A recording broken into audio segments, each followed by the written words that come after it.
evening internet. Sekarang ni kita berada di macam TV show 8 TV Quickie dia buat.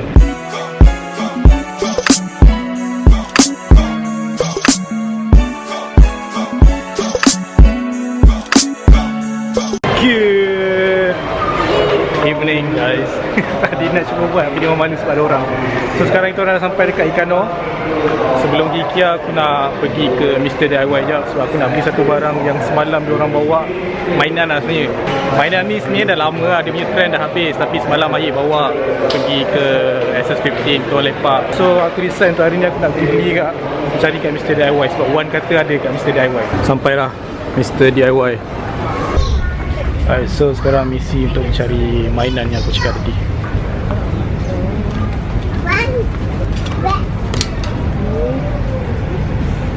Jumpa dah. Ni lah kita nak cari.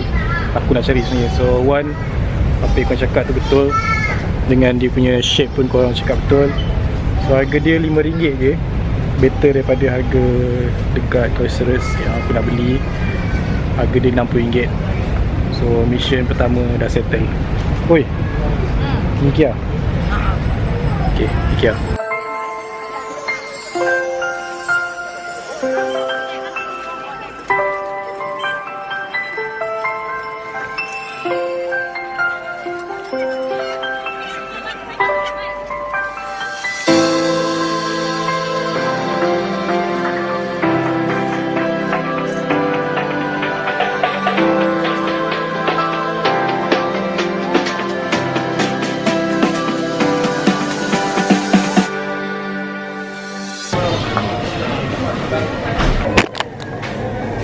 Ini bukan instant coffee kan? Ini bukan instant kan? bukan filter kopi. Filter. Alright, so window shopping dalam Ikea dah settle. Kalau korang notice, daripada tadi dalam Ikea tu aku buat time lapse je. Kamera aku bawa apa tu, bawa trolley je. Ni cerita dia aku ada bad experience lah dalam Ikea. Kiranya macam trauma sikit lah. So cerita dia ni case tentang pasal vlog juga. Hari tu aku ada nak vlog dalam Ikea. Aku bawa aku punya kamera besar tu, DSLR. Dan masa masuk tu Pak Gad tak ada tegur pun apa-apa pasal kamera tu. Dan masa dah masuk tu aku tak ada record apa-apa pun, tak ada nak buat vlog apa-apa pun. Tapi diorang dah start macam suspicious lah. Aku dah boleh nampak macam Pak Gad merata-rata tengah pusha aku kan. Then dah tengah-tengah Ikea tu dan jalan, tiba-tiba Pak Gad datang tegur aku, cakap yang aku tak boleh nak aku tak boleh nak vlog lah dalam tu. Tak boleh nak record apa-apa benda lah. Dia kata macam rules dalam Ikea, tak boleh nak ambil video, tak ambil gambar semua. So bagi aku tak make sense sangat lah. Sebab yelah, kalau korang hashtag Instagram dekat hashtag Instagram lah, Ikea dekat Instagram tu, apa benda biasa tak tahu, korang nampak beribu-ribu gambar dalam Ikea. So itulah experience aku dalam Ikea. Teruk sangat. Tak teruk pun sebenarnya, tapi macam tu lah, macam bengang lah. Sebab tu lah. Alright, sekarang kita nak pergi spotlight.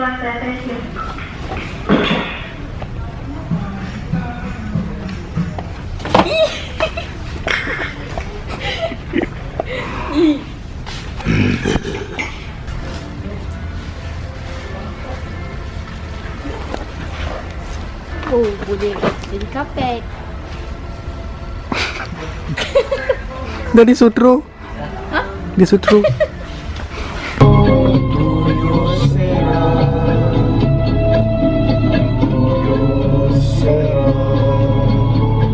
Plata. Oblong. No, alright guys, I'm gonna wrap up today's vlog right here, right now. Kalau korang enjoy vlog ni, please do click the like button down below. It helps me more than you think. Plus, by the way, it's free. You don't have to pay for anything. Kalau korang belum subscribe, please do subscribe. Once again, it helps me more than you think. So sampai situ lah vlog aku kali ni. Jumpa korang dalam vlog akan datang pula lah. So see you guys next time. Bye bye. Oh, this you crazy mother.